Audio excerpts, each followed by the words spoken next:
여러분 안녕하십니까, 박성욱입니다. 이 방송은 유튜브 채널 KTV 뉴스에서도 실시간으로 보실 수 있습니다. 대통령실을 이끌 핵심 참모들의 인선이 발표됐습니다. 국민을 아우르고 섬기겠다는 이재명 대통령의 의지가 반영됐습니다. 각 인물들의 면면 소개해드리겠습니다. 대통령실이 대대적인 조직 개편을 단행했습니다. 가장 먼저 경제와 관련된 수석급 인사들을 발표해 경제 성장을 최우선 과제로 택한 이재명 대통령의 의중을 엿볼 수 있었습니다. 이재명 대통령의 첫 외교 무대가 G7 정상회의로 결정됐습니다. 트럼프 대통령과 첫 만남도 캐나다에서 이루어질 것으로 보이는데요. G7 정상회의 어떤 자리가 될지 집중 분석해 봅니다. 오늘 차재원 부산 가톨릭대 특임 교수 그리고 윤석천 경제평론가와 함께합니다. 어서 오십시오. 안녕하세요.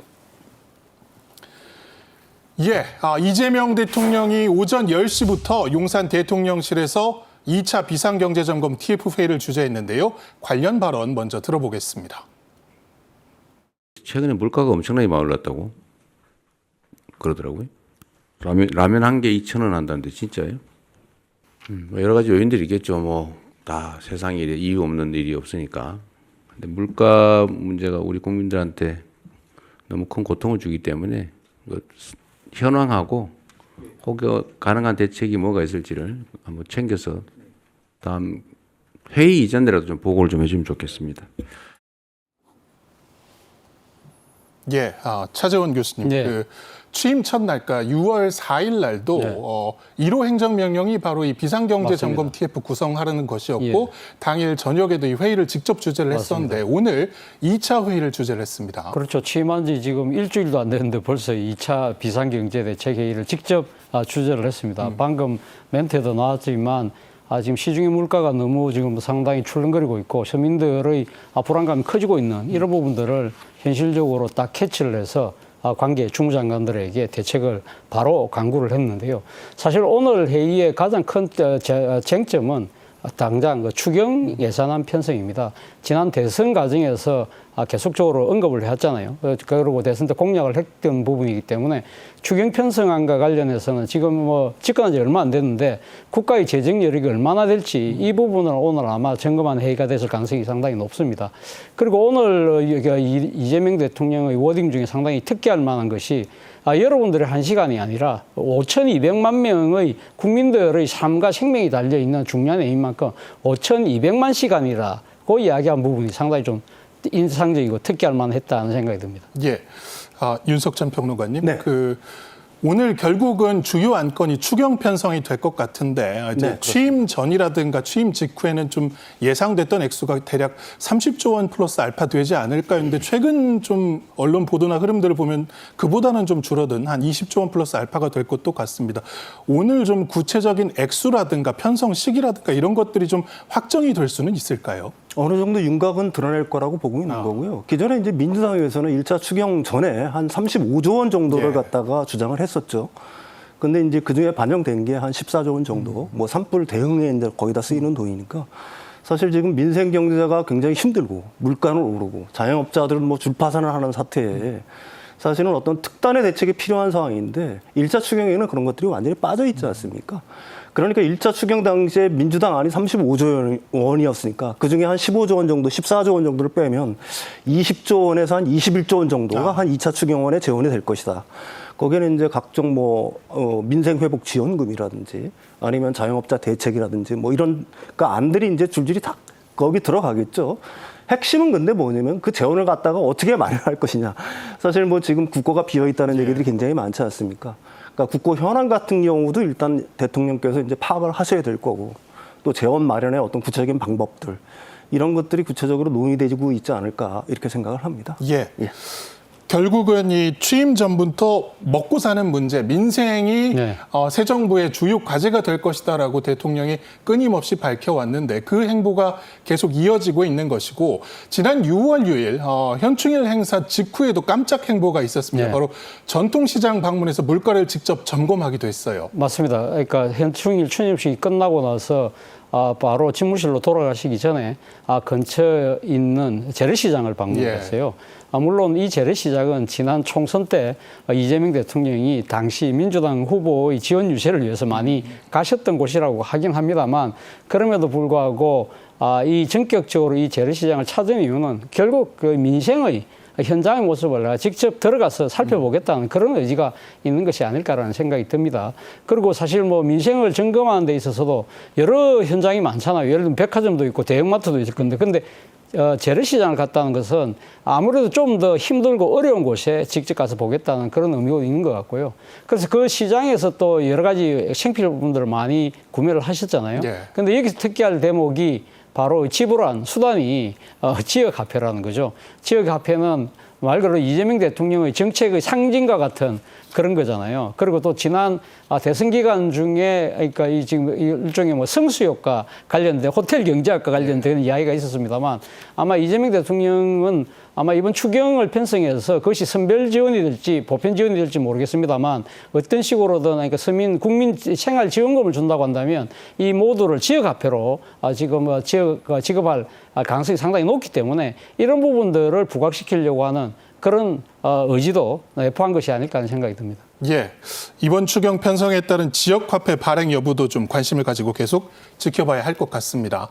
자, 대통령실 참모 인사에도 속도가 붙고 있습니다. 비서실장 산하의 4곳 수석 중에 신설된 경청통합수석을 제외한 3자리가 모두 채워졌는데요.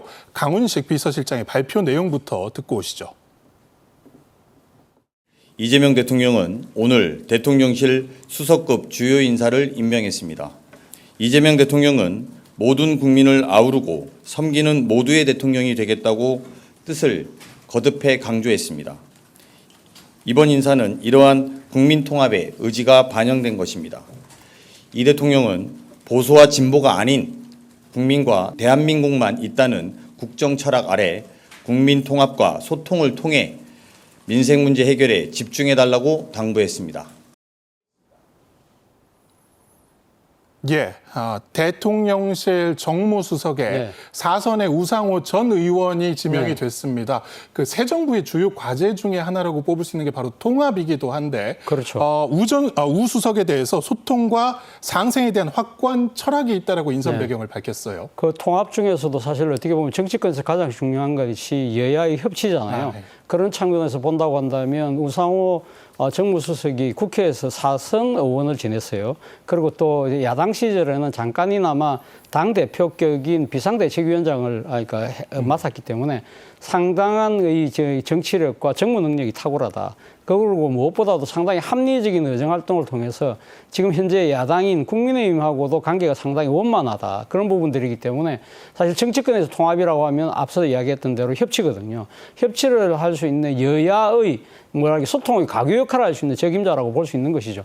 단적인 예를 하나 들면 2016년도에 당시 박근혜 대통령 탄핵 때 당시 민주당은 야당이었거든요. 그런데도 야당의 그때 당시 원내대표가 바로 우상호 정무수석이었는데 이 정무수석 이 우상호 당시 민주당 원내대표가 당시 그때 여당의 협의를 통해서 여당으로부터 무려 찬성표를 60표나 그러니까 지금 유도를 해냈어요. 이런 것들을 본다고 한다면 상당히 그 야당과 소통을 할 수 있는 능력과 그리고 이 경험이 있다는 부분이 아마 이재명 대통령이 우상호 전 의원을 정무수석으로 발탁하는데 큰 계기가 되지 않았나 하는 생각이 듭니다. 예. 그 우상호 전 의원이 정무수석이 됐는데 사실 정치권에서는 지금 현 강훈식 비서실장보다도 선배이기는 합니다. 그래서 직제상 상급자가 이제 강훈식 비서실장이긴 한데 이전 정권에서도 혹시 비슷한 사례들이 좀 있었습니까? 그렇죠. 과거 이 문재인 정권 시절의 초창기 때 당시 비서실장이 임종석 비서실장이었고 정무수석이 공교롭게도 정무수석입니다. 그때 전병헌 의원이었는데 전병헌 의원이 그때 삼선 출신이고 나이도 훨씬 더 연장자고 그 당시 임종석 비서실장은 재선만 했거든요. 그렇기 때문에 사실 어떻게 보면 정치적으로는 상당히 좀 그러니까 연륜이 훨씬 더 많은 좀 상하가 바뀌었다는 이야기가 있습니다만 이번 같은 경우는 훨씬 더 그 차이가 두드러지죠.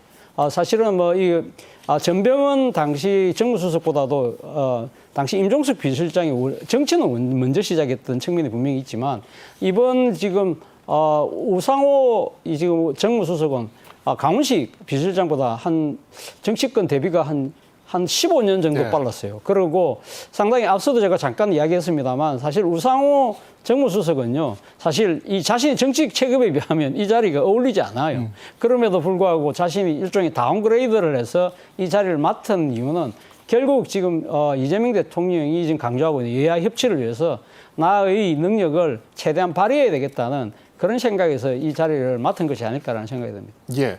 그리고 우상호 수석 하면은 또 하나 빼놓을 수 없는 것이 바로 이 연세대학교 재학 시절에 학생운동하던 모습인데 특히나 이제 고 이한열 열사의 장례식을 이끌기도 했었고요. 그리고 유명한 사진이 하나 있습니다. 또 배우 우현 씨 그리고 안내상 씨 그리고 중앙에 지금 우상호 정무수석이 찍힌 바로 그 사진이 굉장히 세간에 오르내리기도 했었습니다. 맞습니다. 우상호 정무수석은 사실 81학번이에요. 그런데 87년도에 연세대학교 총학생회장을 했는데 먼저 군대를 갔다 왔어요. 군대 와서 복학을 해서 당시 그러니까 연세대학교 학생회장에 나가서 당선이 됐는데 그 87년도 총학생회장을 맡고 있을 때 6월 10일 날 그 연세대학교에서 벌어졌던 시위에서 백양로에서 그때 당시 연세대 경영학과 학생이었던 이한열 학생이 체류탄에 맞아서 사실은 그러니까 안타깝게 세상을 버렸거든요. 그래서 그 육시방정이 상당히 성공적으로 끝나고 난 뒤에 사실 국민적인 참여 속에서 진짜 대대적인 이 장례식이 열렸는데 그때 장례 집회위원장을 했고 그때 학생의 간부였던 우연, 그러니까 지금 배우 우연 씨하고 안내상 씨가 양쪽에 서 있었던 것이죠. 그렇기 때문에 뭐 물론 본인은 제가 우상호 수석하고 옛날에 사석에서 한번 물어봤어요. 이 두 사람이 그렇게 배우가 될 줄 알았냐니까 전혀 생각을 못했대요. 예. 자, 그리고 대통령실 민정수석 자리에는 특수통 검사 출신입니다. 바로 오광수 변호사가 지명이 됐는데 실제로 그 여당 지도부와 식사를 하는 자리에서도 이 대통령이 이분 지명에 대한 이유를 설명했다고 하고요. 특별히 오광수 변호사를 꼽은 이유가 뭐라고 보십니까? 아무래도 오광수 지금 신임 민정수석에 대한 여러 가지 우려가 여권 내에서 나오는 이유는 결국 윤석열 트라우마가 아닐까 하는 생각이 듭니다. 그러니까 당시 문재인 정권 때 상당히 뭐랄까 벼락 스타처럼 떠오르던 사람이 바로 윤석열 서울지검장, 그다음에 서울 검찰총장이었잖아요. 그래서 이 검찰 개혁에 대해서 본인이 헌신을 하겠다고 했음에도 불구하고 결국은 정치적 반란을 일으켜서 문재인 정권이 상당히 단명하게 되는 그러한 상황이 됐었는데 바로 그런 부분들이 상당히 아마 지금 여권 의원들 입장에서는 검찰 출신 문제 있다. 그리고 특히 오광수 이 수석이 검찰 직역 중에 또 특수통이에요. 네. 특수통이기 때문에 특수통 검사하면 윤석열 전 대통령으로 상징되는 정치검사 그런 이미지가 지금 상당히 강하잖아요.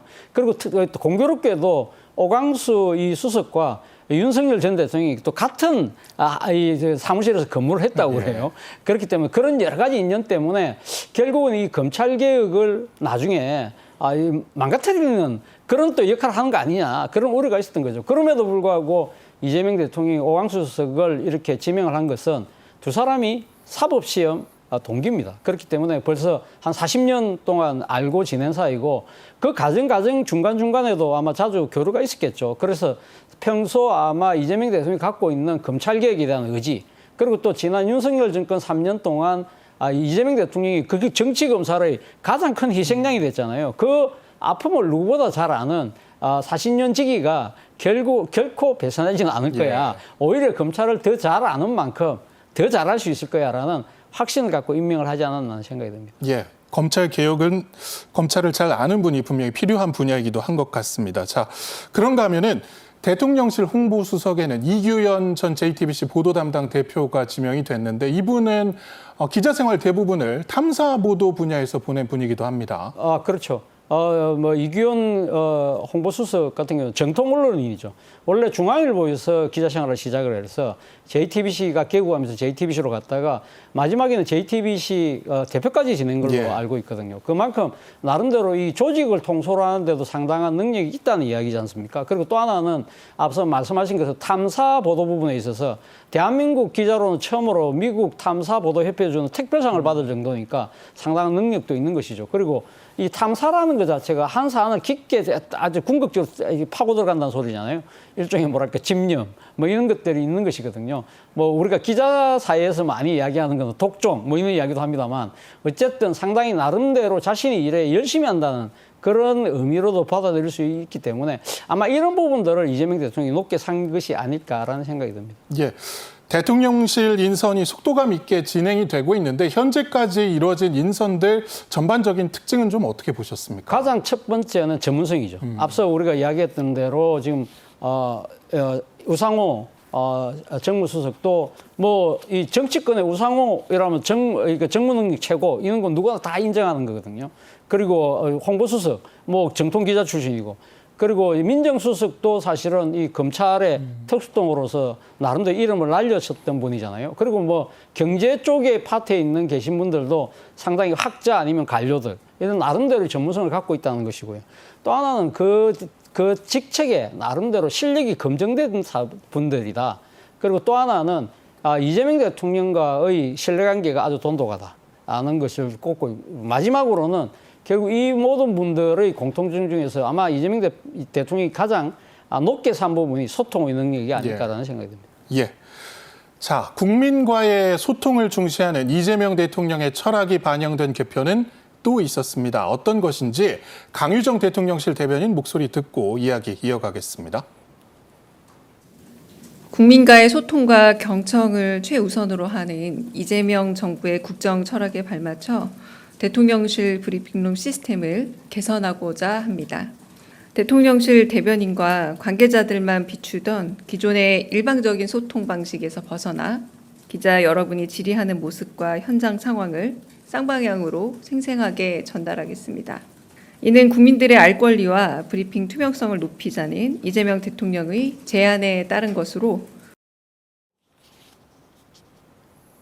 예, 이 대통령실 브리핑룸에 기자들을 비추는 카메라도 설치를 하겠다라는 이야기인데 이게 정확히 어떤 의미인가요? 일단 뭐 제가 생각했을 때는 그렇습니다. 저도 과거 청와대 출입 기자를 했거든요. 그런데 사실 이 브리핑을 하면 단상에 있는 이 발표자만 비춰주잖아요. 그래서 단하에 있는 이 기자들이 질문하는 부분은 목소리만 대충 흘러놓기 예. 때문에 아마 이런 부분들 실시간으로 지켜보는 시청자들 입장에서는 저 질문 누가 하지? 저 질문한 사람은 도대체 어떻게 생겼을까? 이런 궁금증도 분명히 생기잖아요.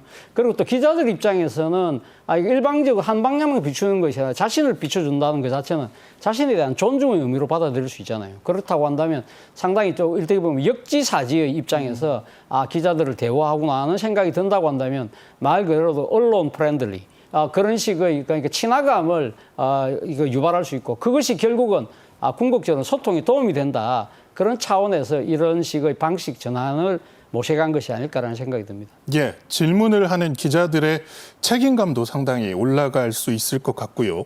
그리고 6월 4일 날 그 대통령실 브리핑 공지 카톡방에 데일리 브리핑이라는 언급이 있었습니다. 해서 기자들이 이거 혹시 매일 오후 5시에 브리핑이 정리화 되는 것 아닌가 했던 실제로 강유정 대변인이 별일 없으면은 매일 5시에 정리화 브리핑을 할 것이다라고 말을 하기도 했습니다. 저는 이 뉴스 보고 제가 좀 고개를 갸웃거렸어요. 왜냐하면 앞서 제가 말씀드린 대로 제가 청와대 출입 기자를 노무현 대통령 시절에 했습니다. 그때는 매일 데일리 브리핑을 오전, 오후 두 차례나 했어요. 그렇기 때문에 상당히 이 데일리 브리핑이 없는 대통령실 운영, 저는 좀 상상이 안 됐어요. 그러면 이거 거꾸로 이야기하면 전임 윤석열 정부 시절에는 데일리 브리핑을 안 했다는 소리잖아요.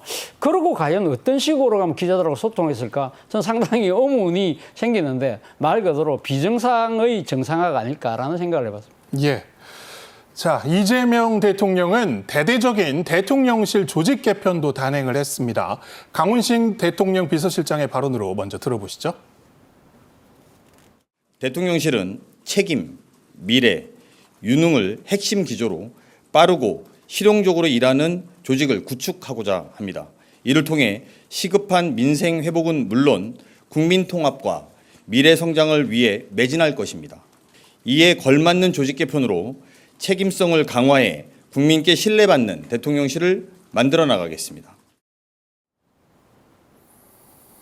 예, 대통령 비서실이 3실장 7수석 1보좌관 체제가 됐습니다. 이게 어떻게 개편이 된 건가요? 일단 3실장 체제는 전임 윤석열 정권하고 같습니다. 수석이 하나가 늘었는데요. 그것이 바로 AI 미래기획 수석이 늘었습니다. 한 자리가 늘었는데 AI 부분은 지난번 대선 기간 중에 이재명 당시 후보가 상당한 그 국가적인 투자를 하겠다고 공약했던 부분이고 사실 지금 국제 간 이 치열한 경쟁 속에서 AI를 누가 선점하느냐에 따라서 국가의 운명이 좌우된다고 하는 만큼 중요한 분야잖아요. 그렇기 때문에 대통령의 의지를 보여주는 장면인 것 같고요. 그리고 지금 3실장 플러스 또 지금 보좌관이 한 명이 생겼는데 이 보좌관 직급이 장관급이에요. 그만큼 상당히 비중을 둔다는 것인데 아마 이 보좌관이 외교 안보 보좌관이 될 겁니다. 그렇기 때문에 이와 관련해서 지금 거론되는 인사가 김현종 전 통상교섭 본부장이죠. 그러니까 우리나라가 지금 미국과의 관시 협상 이 부분이 가장 중요한 문제이기 때문에 이거를 아마 따로 떼서 김현종 전 통상본부장에게 맡길 가능성이 점치지고 있고요. 또 하나 이 조직 개편에서 두드러지는 것은 경제수석은 원래 이전 정권에 계속 있었잖아요. 그런데 이번에 경제성장수석이에요. 이름을 바꿨어요. 그런데 성장이라는 이 단어를 굳이 넣는 이유가 뭘 거냐. 아무래도 이재명 정부 하면 분배와 평등, 이쪽에 치우치다가 성장을 놓치는 거 아니야? 우려 있는 것들이 있을 수 있는데 지난 대선 때 상당히 나 중도 실용주의로 나는 국민들을 먹고 사는 문제에 천착하겠다고 이야기했던 만큼 상당히 의도적으로 성장이라는 이름을 넣었다는 것이 주목되는 것이고요. 그리고 여성가족비서관을 성평등 가족비서관으로 바꿔서 부활을 시켰습니다. 과거 윤석열 정권 때 여성가족부 폐지를 하겠다고 공약을 했기 때문에 관련 비서관을 없앴거든요. 그런데 그 비서관이 또 복원이 됐고 또 하나는 국정기록 비서관을 또 부활했다는 겁니다. 사실 노무현 정부 시절부터 국정기록에 대한 중요성을 계속적으로 강조를 해왔는데 아마 보수 정권은 넘어가서 윤석열 정권 때는 그것을 없앴던 모양입니다. 그런데 그걸 바로잡겠다고 지금 해서 이 정도가 아마 조직 개편에서 두드러지는 특징이라고 할 수 있겠습니다. 예, 이번 대통령실 개편에서 가장 좀 큰 폭의 개편이 이루어졌다고 할 수 있을까요? 바로 정책실이 아닐까 싶은데 아무래도 경제정책을 아우르는 정책실이기도 하고 해서 신설되거나 좀 개편되는 부분들이 많은 것 같습니다. 네, 그렇습니다. 보통 이제 진보 정권이 정권을 잡으면은 분배에 초점을 맞춘다고 많이 얘기하잖아요. 그렇지만 이번 이제 그 경제 참모들의 어떤 진용을 면면을 이렇게 유심히 보게 되면은 사실은 성장에 굉장히 큰 방점을 뒀다. 우리나라가 왜 이렇게 잠재 성장률이 계속 낮아지고 있느냐. 이 잠재 성장률을 끌어올리기 위해서는 도대체 뭐가 필요한 것인가라는 걸 갖다가 대통령은 충분히 인지하고 있는 것 같고요. 그래서 아까 그 교수님 말씀처럼 경제수석이 아니라 경제성장수석이라는 이름을 붙였고요. 그다음에 두 번째는 이제 AI 미래기획수석입니다. AI를 통해서 잠재 성장률을 끌어올리고 여기서 미래기획이라는 건 결국은 한국의 어떤 국가 전략 산업들 그 부분은 반도체도 될 수 있고요. 바이오도 될 수가 있고요. 배터리도 될 수가 있겠죠. 이쪽에 대해서 어떻게 보게 되면 정부가 좀 개입을 하면서 그 잠재 성장률을 갖다가 끌어올리겠다. 기술 혁신을 갖다가 지원을 하고 제도라든지 규제 완화, 법 제도를 갖다가 정비를 함으로 해서 잠재 성장률을 갖다가 끌어올리겠다는 어떤 의지가 하나 돋보이는 게 있고요. 그다음에 이제 눈에 띄는 거는 재정기획보좌관도 신설을 했다는 얘기입니다. 그 대통령은 후보 시절부터 우리나라 기재부가 너무 어떻게 보게 되면 방만하고 너무 큰 권한을 가졌다라고 얘기하고 있지 않습니까? 그러니까 예산 편성권 일부를 지금 기재부가 장악하고 있는 예산 편성권 일부를 대통령실이 좀 가져옴으로 인해서 그 재정을 갖다가 투명하게 좀 관리를 하고요. 그 다음에 이제 그 이재명 정부 하에서 이제 초기에는 단기적으로는 사실은 재정 확대 정책을 써야 되는 거니까 그런 부분에 대한 어떤 그 의지 이걸 갖다가 사실은 읽을 수도 있다라고 보고 있는 거고요. 결론적으로 얘기하게 되면은 경제참모 인선 키워드는 성장과 재정 여기에 방점이 찍혀 있다 이렇게 얘기할 수 있을 것 같습니다. 예. 그 앞서 개편 결과 말씀드릴 때 이제 저희가 7개 수석의 자리가 있다고 말씀을 드렸는데 이 네네. 중에서도 가장 먼저 경제 분야 수석들의 면면이 먼저 발표가 됐습니다. 결국은 네. 경제와 민생을 최우선으로 생각하겠다는 철학이 반영된 게 아닌가 이런 생각이 듭니다. 예, 그렇습니다. 정책실장의 김용범 전 기획재정부 1차관이죠. 근데 이번에 이제 이력을 유심히 보게 되면은 코로나19 당시에 사실은 주무부처에 그 어떻게 보게 되면은 그 경험한 인사잖아요. 그러니까 민생 위기를 갖다 완전히 어떻게 보게 되면 극복을 했다 이렇게 볼 수가 있는 거고요. 그 별명이 거시경제 소방수예요. 그다음에 이제 금융위에서도 사실은 있었고요. 증권선물위원회도 있었습니다. 그러니까 주식시장과 금융시장을 너무 잘 알고 있다는 얘기고요.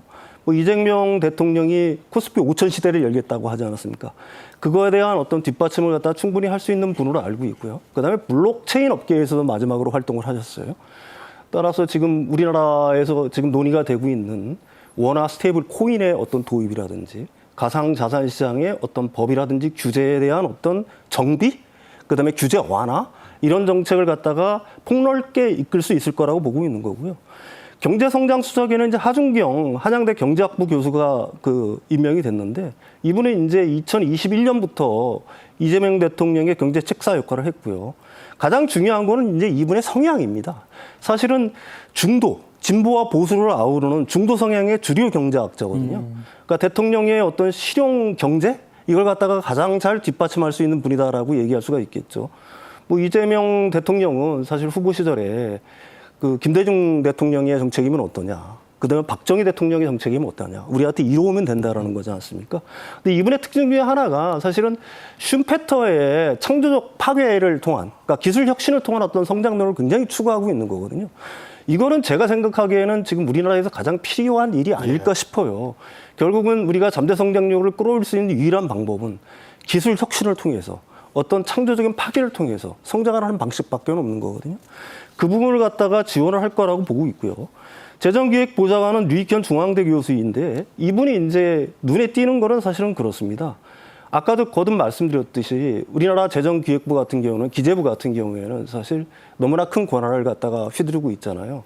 예산 편성, 뭐 예산 집행을 갖다가 다 하고 있는데 이 부분을 좀 분리할 필요가 있다는 거에 좀 그 대통령의 의중이 있는 것 같아요. 그래서 이제 그 재정 경제 부분하고 예산 기획 부분을 따로 띄어서 그 부분을 갖다 분리하자. 그 다음에 그 대통령실이 예산 편성에 대해서는 어느 정도 어떤 권한을 갖다가 행사하는 게 맞지 않느냐.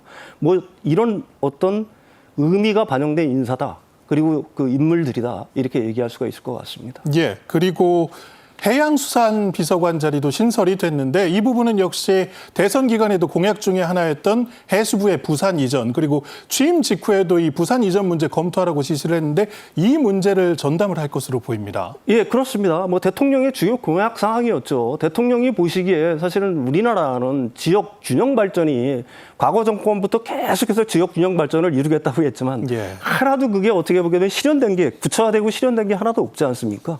근데 이게 이재명 대통령이 후보 시절에 한 얘기가 있어요. 자신은 지킬 수 있는 약속만 가능하면 한다. 그런 의미에서 이건 굉장히 의미가 있다라고 보고 있는 거고요.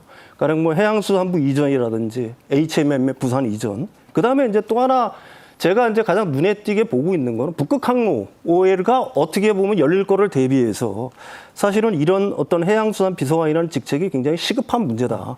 일부에서는 이게 지금 북극 항로가 녹고 있다고 하더라도 뭐 세빙선을 이용해야 되는데 그게 뭐 경제성이 있느냐 하는 일부의 비판도 있어요.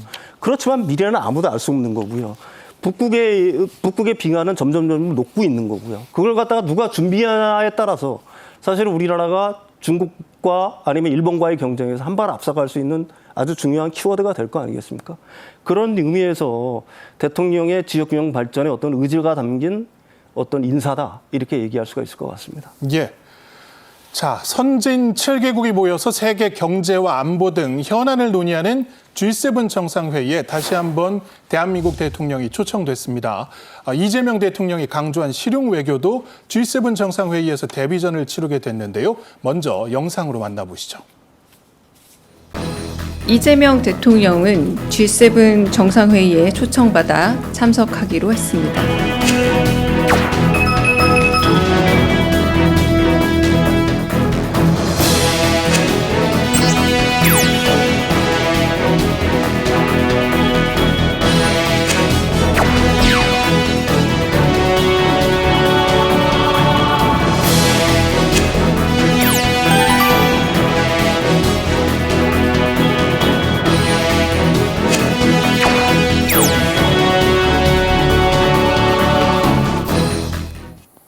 예, G7 정상회의 얘기 앞서서 지난 6일 밤에 있었던 이재명 대통령과 트럼프 대통령의 첫 한미 정상통화 이야기 먼저 해보겠습니다.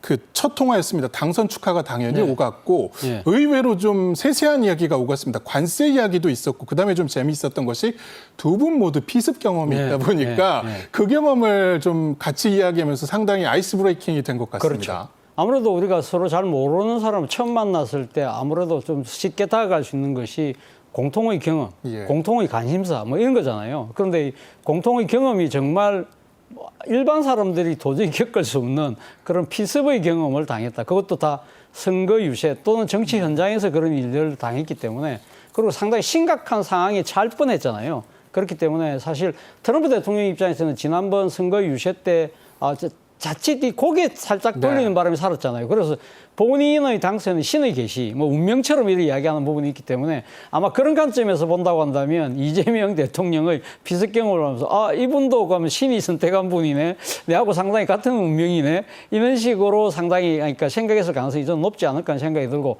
바로 그런 부분들이 바탕이 됐는지 모르겠지만 상당히 화기애애했다는 이야기입니다. 그리고 특히 아까 관세 협상과 관련해서는 양쪽 모두 다가 만족할 수 있는 수준으로 이야기를 하자. 그래서 이 부분에 대해서 실무진들을 좀 더 우리가 정상들이 독려를 하자는 이야기도 했고요. 그리고 또 하나 주목할 부분이 바로 골프 회동이죠. 골프 회동을 하겠다, 자, 뭐 그런 이야기까지 했다고 하는데 저는 뭐 이재명 대통령이 사실 골프를 즐기는 스타일은 아니잖아요. 그런데 그럼에도 불구하고 워낙 이 지금 골프 강인 트럼프 대통령의 뭐랄까요, 접점을 찾기 위해서 그런 화제를 꺼냈던 것이 아닐까라는 생각이 들고 그것이 주요해서 뭐 자주 보자고 한다고 하면서 그 과정 중에는 아마 골프 회동도 이루어지지 않을까라는 생각도 듭니다. 예. 골프 회동 하면은 가장 기억에 남는 게 결국은 미일 정상이 아니었나 싶습니다. 트럼프 대통령이 주로 아베 신조 전 일본 총리와 트럼프 대통령 간의 골프 회담이 주로 있었는데 일본이 그때 좀 재미를 봤던 것 같고요. 이재명 대통령과 트럼프 대통령의 골프 회동은 어떻게 보십니까? 글쎄요. 일단 그 트럼프 대통령이 워낙 골프 광이시잖아요. 그래서 트럼프 일기 때 이제 아베 신조 그 수상의 일화는 굉장히 유명하고 골프 카드 직접 몰면서 뭐 굴욕 얘기다 뭐 이런 얘기도 있었는데 어쨌든 뭐 어느 정도 성과를 거둔 건 틀림없어요. 근데 골프 외교를 통해서 가장 큰 어떤 성과를 거둔 거는 현재까지는 사실은 핀란드입니다. 핀란드 수부 대통령이 이제 그 트럼프 2기 때 같이 골프 라운딩을 했죠. 그러면서 이제 그 트럼프 대통령이 기존에 러시아에 갖고 있던 인식을 갖다가 굉장히 바꿨다라고 얘기를 해요. 그 어떻게 보게 되면 러시아에 대해서 굉장히 우호적이었는데 이 회동 이후에 좀 그 러시아에 대해서 굉장히 적대적이고 좀 부정적, 그러니까 EU 편에 좀 많이 섰다. 그런 면에서는 이제 핀란드 수부 대통령이 가장 큰 어떻게 보게 되면 성공을 거뒀다라고 얘기할 수가 있는데 뭐 이재명 그 대통령과의 골프 회동은 사실은 그 어떤 친교의 목적, 그다음에 서로 간의 어떤 이해의 폭을 갖다가 넓힌다는 것. 뭐 그다음에 사실 골프를 치다 보면은 그래도 몇 시간은 치고 있지 않습니까? 서로가 서로를 갖다가 너무나 잘 알 수 있는 거거든요. 그런 의미에서 이제 상대방을 정확히 이해할 수 있는 하나의 통로는 되지 않을까 이렇게 생각을 하고 있습니다. 예. 차 교수님, 그 앞서 짚어주신 것처럼 트럼프 대통령 굉장한 골프 광이고 상대적으로 이재명 대통령 그에 비해서 라운딩 경험이 좀 적지 않나 싶은데 이 두 분의 실력 차이는 외교에 큰 문제가 되지는 않겠죠? 뭐 이것이 뭐 PGA 투어 그 골프 대회가 아니잖아요. 그렇기 때문에 이 정상 간의 친목을 도모하는 하나의 수단으로 지금 활용되는 것이기 때문에 제가 알기로도 아베 신조 전 총리도 그렇게 골프 실력이 좋지 않았다고 저는 알고 있어요. 그럼에도 불구하고 두 사람이 상당히 골프 회동을 통해서 아주 친한 친구가 됐고 그리고 이번에 재선에 되고 난 뒤에 트럼프 대통령이 누굴 먼저 초대했습니까? 아베 신조의 미망인을 먼저 불러서 그렇게 그 당시 그러니까 조문을 못했던 부분을 이야기할 정도로 그만큼 이 골프가 두 사람이 맺어진 친교의 폭이 정말 깊었다는 것이죠. 우리나라 정상 중에는 미국 대통령 골프를 친 사례가 있습니다. 이명박 대통령이 과거 조지 부시 대통령하고 골프를 회동을 한 적도 있습니다. 예. 자, 관세 협상과 관련한 이야기가 통화에서 오갔습니다. 지금 미국이 유예를 해놓은 상황에서 줄라이 패키지가 상당히 다가오고 있는데 한미 간에 상호 윈윈 되는 결과를 도출하자라는 메시지가 전해졌어요. 예, 그렇습니다. 상호 간의 윈윈 두 가지죠. 그다음에 가능하면 조기 도출을 갖다가 노력하겠다. 어떻게 보게 되면 굉장히 원론적 수준의 얘기였을 것 같고요. 첫 통화에서 사실 깊은 얘기는 사실은 오고 가지는 굉장히 힘들었을 거다. 뭐 이렇게 생각을 하고 있습니다. 일단 5월 달에 2차 기술 협의까지는 전부 다 전 정부에서 이제 끝난 상황입니다. 그쪽에서 이제 미국 쪽에서 우리 측에 이제 비관세 장벽들, 가령 뭐 30개월 연령 이상의 쇠고기 수입이라든지 아니면 그 GMO라고 그러죠. 유전자 조작, 그 농산물의 어떤 수입 확대라든지 뭐 이런 걸 갖다 요구했다라고 하요. 근데 이제 3차 이제 그 기술 협의 자체가 이제 6월 달에 열릴 예정이고 이제 본격적으로 사실 이게 이재명 정부의 어떤 협상의 시작이라고 뭐 저는 생각을 하고 있습니다. 다만 중요한 거는 뭐냐면은 우리가 여전히 이재명 대통령도 그렇게 말씀을 하시지만 우리가 서두를 필요는 아직은 없다. 그다음에 아직도 여전히 우리는 그 주무장관이 이재명 그 정권의 어떤 주무장관이 아직도 임명이 안 된 상황이지 않습니까? 그러니까 사실은 뭐 지금 서둘러서 우리가 어떤 협상을 갖다가 완결지어야 된다라는 어떤 압박을 갖다가 받을 수 있을 것이냐는 건 의문의 여지가 있는 거고요. 사실 성과를 내지 못하는 거는 미국 측이잖아요. 어느 곳하고도 지금 원만한 어떤 타협을 갖다 하나로 이루지 못한 상황이니까 급한 건 그쪽이니까요. 우리는 뭐 어떻게 보게 되면은 우리가 반드시 가령 뭐 그 7월 8일까지 협상을 완료해야 된다는 어떤 강박관념 하에서 우리가 너무 많은 걸 갖다 내주는 실수는 범하지 않아야 된다고 보고 있는 거고요. 이재명 대통령은 그걸 갖다가 너무나 잘 알고 있다. 뭐 저는 개인적으로 그렇게 생각을 하고 있습니다. 예. 자, 그런가 하면은 이재명 대통령의 첫 다자 외교 무대가 확정이 됐습니다. 바로 이달 15일 캐나다에서 G7 정상회의가 열리게 되는데 캐나다가 공식적으로 대한민국 정상을 초청을 했고 여기에 갑니다. 이곳에는 바로 트럼프 미국 대통령이 오기 때문에 최소한 조우는 이루어질 수 있을 전망입니다. 그렇죠. 어차피 한 회의장에 같이 탁석을 하기 때문에 만남이 이루어질 수밖에 없는 것이죠. 그러나 우리가 주목하는 부분은 이제 별도의 회담을 이야기하는 거잖아요. 그러니까 다자 정상회의를 하면서 정상이 잠시 별도의 시간을 내서 만나는 경우를 풀 어사이드 회담이라고 그러는데 아마 그럴 가능성이 높고 아니면 아예 이번에 첫 만남이기 때문에 양쪽이 좀 시간을 내서 완전히 별도의 장소에서 따로 미팅을 할 수도 있다는 이야기도 나옵니다만 과연 그거는 현지 사정이 어떻게 될지 그걸 지켜봐야 됩니다만 어쨌든 이재명 대통령 입장에서도 상당히 이번 참석 여부를 고민을 했을 것 같아요. 사실 지난 대선 막판까지만 하더라도 그런 데까지 갈 수 있는 상황이 안 된다. 왜냐하면 인수위 없이 지금 바로 국정을 담당하는 상황이고 지금 국내적으로 너무 어려운 일들이 많다고 하지만 그러나 지난 금요일 밤이었죠. 우리 시간으로 트럼프 대통령이 통화해서 자주 만나자 분위기가 좋다. 그렇다고 한다면 이런 좀 좋은 기운을 바탕으로 해서 일종의 상견례를 좋은 쪽으로 좀 이끌 수 있겠다. 는 아마 판단해서 아마 전격적으로 참여를 결정한 것이 아닐까 하는 생각이 드는데 지금 트럼프 대통령의 만남도 중요하지만 또 하나는 이시바 시게루 일본 총리하고의 만남도 상당히 주목되는 측면이 있습니다. 예. 자, 이게 날짜가 15일입니다. 불과 일주일 앞으로 다가왔기 때문에 차 교수님 짚어주신 것처럼 정식 회담이라든가 플러사이드 개최가 사실 쉽지 않을 수도 있습니다. 전망 좀 어떻게 하십니까? 글쎄요, 뭐 다자회의에서 양자회담이라고 그러면 통상 30분을 넘기기는 굉장히 힘들잖아요. 양 정상이 사실은 너무 바쁘기 때문에. 그래도 어쨌든 이런 어떤 직접적인 어떤 대면이라는 거는 굉장히 큰 의미가 있다라고 보는 거고요. 사실 우리가 첫 만남이 첫 인상이 굉장히 중요하지 않습니까? 그런 의미에서 그 이재명 대통령과 그 트럼프 대통령이 만난다는 것 자체에 일단 의미가 있다라고 보고 있는 거고요. 뭐 사실 이 안에서 이제 여러 가지 얘기들이 있을 수는 있겠지만 가령 뭐 이재명 대표의 어떤 방미라든지 진짜의 어떤 양자회담에 대한 얘기들 아니면은 우리 쪽의 어떤 특사들을 갖다가 가령 뭐 우리 쪽에 일단 완비된 뭐 김현종 그쪽의 어떤 참모진들의 어떤 특사 어떤 방미 이런 것들에 대한 얘기들은 충분히 있을 수가 있을 거다 이렇게 생각을 합니다. 예.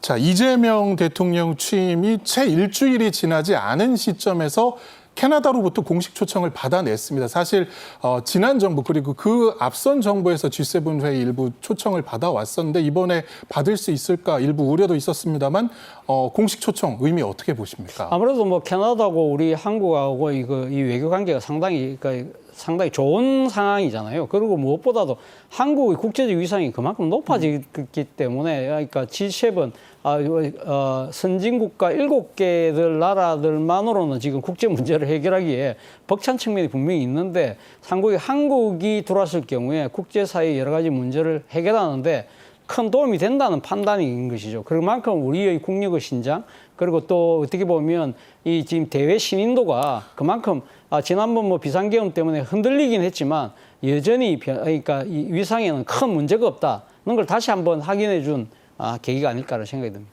예.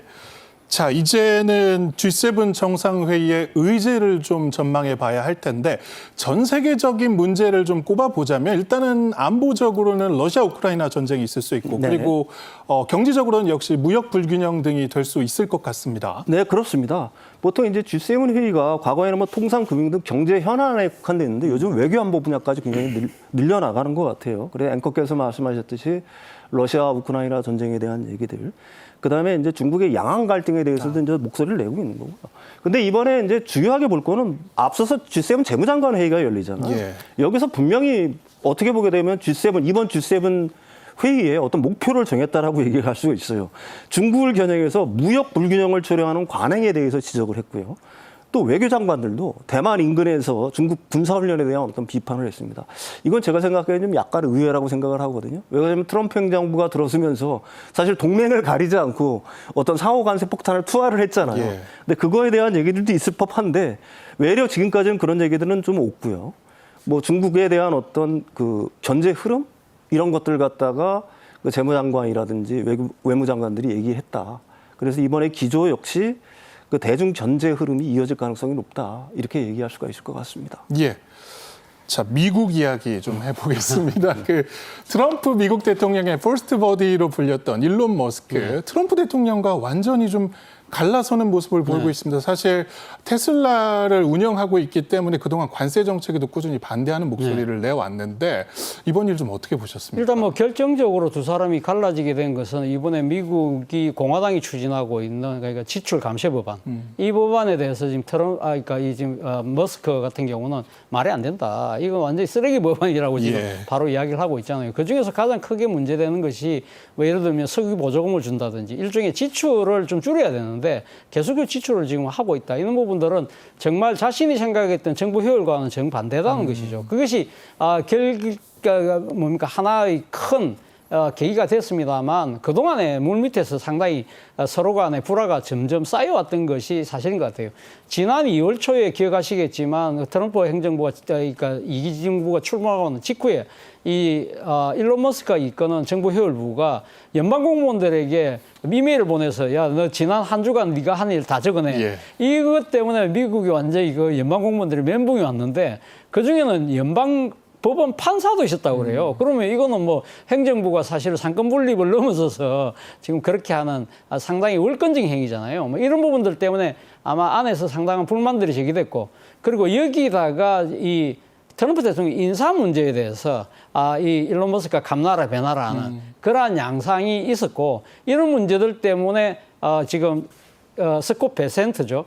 재무장관하고 결국은 지금 일론 머스크가 치고받는 예. 이 일보 직전까지 가는 그러한 여러 가지 감정들이 이 앙금이 누적됐다가 이번에 폭발한 것이 아닐까라는 생각이 듭니다. 예, 실제로 정부 효율부 맡은 후에 말씀해 주신 뭐 스콧 베센트라든가 트럼프 2기의 실세들과도 계속해서 충돌이 있었고 4월에 정부 일에서 손을 뗐는데 그 이후에 트럼프와의 관계가 더욱 멀어진 게 아닌가 이런 분석도 좀 네. 나옵니다. 그렇죠. 아무래도 뭐 지금 본인 입장에서는요, 사실 이 관세 이 폭탄과 관련해서 직접적 타격을 받는 미국 그 대표적인 기업 중에 하나가 바로 이 지금 테슬라잖아요. 예. 그러니까 테슬라가 사실은 상당의 자동차를 중국에서 또 만들고 있잖아요. 중국산 뭐 전기 자동차 같은 거 관세 폭탄을 맞는 것이고, 그리고 이 관련된 부품들이 다 외국산이잖아요. 이런 부분들에 대해서 지금 상당한 그걸 하고, 그러니까 그 관세 폭탄을 맞는 데다가 또 전기 자동차에 대한 보조금을 지금 완전히 없애겠다고 하니까 사실 이 머스크 입장에서는 정말 뒤통수를 세게 맞은 그런 셈이 되는 것이죠. 예, 시간이 돼서요. 오늘 말씀 여기까지 듣겠습니다. 지금까지 차재원 부산 가톨릭대 특임 교수 윤석천 경제평론가와 함께했습니다. 오늘 준비한 소식은 여기까지입니다. 내일 1시에 다시 찾아뵙겠습니다. 고맙습니다.